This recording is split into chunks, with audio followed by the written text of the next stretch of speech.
First, as a matter of basic principle, we support free and fair elections around the world, including, of course, for Palestinians. They should have a right to choose their own leaders, and the way to do it is through free and fair elections. But that has to be a process, and it's something that we need to be talking about as we move from the conflict to, as we've been calling it, the day after, looking at what needs to happen in Gaza, as well as the West Bank, but starting in Gaza, particularly with regard to things like governance, like security, like rebuilding. And part of that discussion needs to be about elections. But again, it's a process, and it's something that work needs to go into in the time ahead. I'm sorry, I couldn't hear you. So again, we're focused right now on Gaza and what we need to see happen in Gaza to make sure that there is governance that is different from what it has right now, which is Hamas, that it has security, that it has rebuilding. All of those things are what we're focused on and need to be focused on. And as part of that discussion, we'll obviously look at the question of elections and when and how Palestinians are able to choose their leaders. Thank you. Thank you. Thanks, everyone. Have a good evening. That's U.S. Secretary of State Antony Blinken speaking in Tel Aviv, debriefing journalists on the day's events, as well as the American position. Well, to extrapolate on that interview, let's turn to Stephen David, Professor of International Relations at Johns Hopkins University in Washington. Professor David, thank you so much for joining us. Antony Blinken obviously driving home the message that Israel has the right to defend itself, but how it does so matters. What is your response to that statement? Well, you're seeing a bit of daylight between Israel and the United States here. At the very beginning, President Biden was 100% behind Israel. As the casualties have mounted, that support is shaking up just a little bit.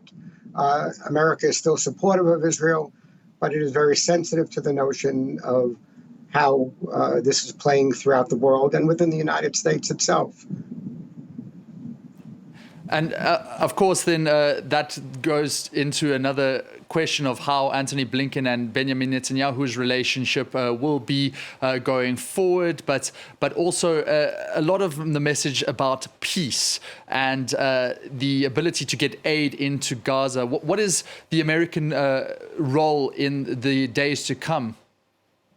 Well, the United States is going to want to build upon the humanitarian pauses, perhaps extended to a larger ceasefire, as well as enabling the people of Gaza to get humanitarian aid.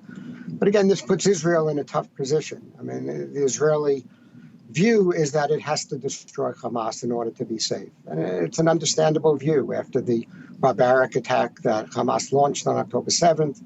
Hamas's stated view that it wants to annihilate Israel and kill Jews worldwide, and the fact that Hamas has said repeatedly that it will attack again when the opportunity arises. So it's understandable why Israel wants to destroy Hamas, but the problem is destroying Hamas means killing a lot of innocent civilians, and that's unacceptable to the United States, it's unacceptable to much of world opinion, and perhaps even in Israel itself, those who are desiring to get their loved ones back do not want to see an all-out attack on Hamas so long as those hostages remain there.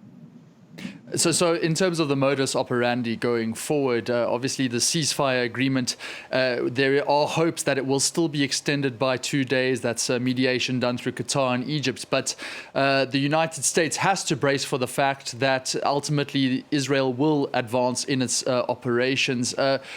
Are you convinced by Antony Blinken's persuasion to the Israeli officials to just watch out in terms of how to approach the operation in the south of Gaza? I think there will be changes in how Israel is conducting its military operations.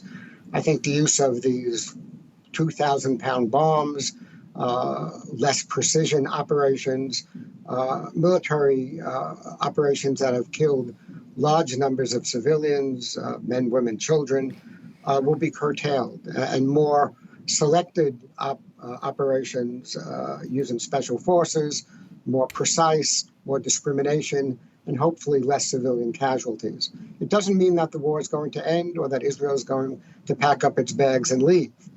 It's still going to be fighting in Gaza. It's still going to be trying to eliminate the Hamas leadership and the rank and file, but hopefully doing that with less killing of civilians. And let's talk about the meeting between Antony Blinken and Mahmoud Abbas in Ramallah. Of course, there was mention of honing back and drawing back those actions by Israeli settlers, but there wasn't really a response throughout the day from Israel to those statements by Antony Blinken. Israel itself didn't mention the actions by settlers. Do you think that they will take that on board at least, or do you think that they will take the United States' words and act on that position? I hope so. Whether they do or not remains to be seen. As you're probably aware, the Israeli government, not the wartime government, but its regular Netanyahu government, has some extremists and zealots and outright racists in the cabinet who support very much the settler enterprise. And my guess is Netanyahu is concerned that his government will collapse if he goes too far in trying to curtail some of the violence in the West Bank. But my hope is that when this war finally is over, that Hamas will be destroyed and that we'll have a new leadership in Israel as well that will be more supportive of efforts to reach a two-state solution involving the West Bank and Gaza and curtailing the settlements. Professor David, thanks so much. I'm just going to cross over now to our international affairs editor, Ketevan Gorjestani. Ketevan, those comments that the two-state solution is the correct way forward from America, is that at any contradiction right now to what Israel itself will be thinking? Well, I think right now, this talk of two-state solution for the Israelis and the Israeli government is not one that they're ready to have just now, because they are focused, understandably so right now, on getting the hostages back and, according to the words of Benjamin Netanyahu, getting rid of Hamas. So the sort of long-term vision is not necessarily their priority. But part of the reason why the Americans are being very forceful in saying the way you defend yourself matters is that if you raise all of Gaza, the two-state solution gets even harder to achieve if there's no longer a land or buildings left there for people to be in. So that is part of the reason why they're trying to sort of keep together what could be part of a two-state solution in the future. And I think that what Tony Blinken said today made it a little bit more clear, because we've heard the Americans say in the past, you have the right to defend yourself, but the way you do so matters. He gave specifics. He said that the U.S. wants to see specific locations that are secure for civilians to go to in Central and South Gaza. He said that they should avoid damaging critical infrastructure like water, like hospitals, like schools. He also insisted on not having any enduring displacement of Gazans, letting Gazans who want to return to the north be able to return to the north. And he also, in a very subtle diplomatic way, dismissed some of the sort of way that Israel was explaining why it has targeted some of these infrastructures, including hospitals like Al-Shifa.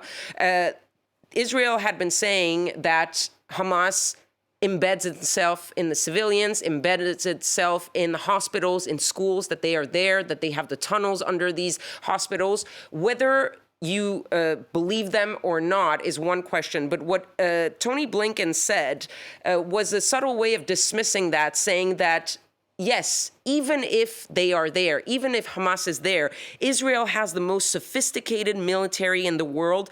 They are capable of getting to Hamas even in those circumstances. Yes, it makes it harder, but it doesn't mean that they can't achieve their goal, even if they try to protect civilians at the same time. And I think that was very interesting. And it's almost putting it to the Israeli authorities to say that we trust that you can get the job done without getting civilians in the way. But he also said intent matters, but so do results. What is your response to that?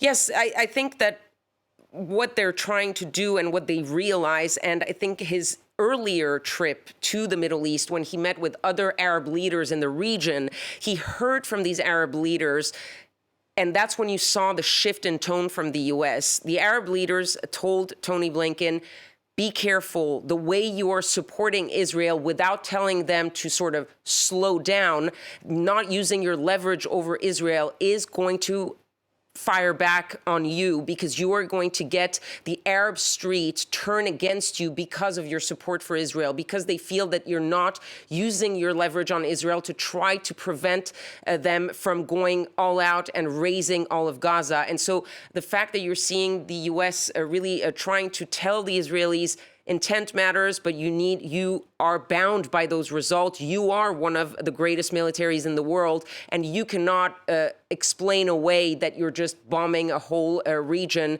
without doing precise shot when you have the capabilities of doing it.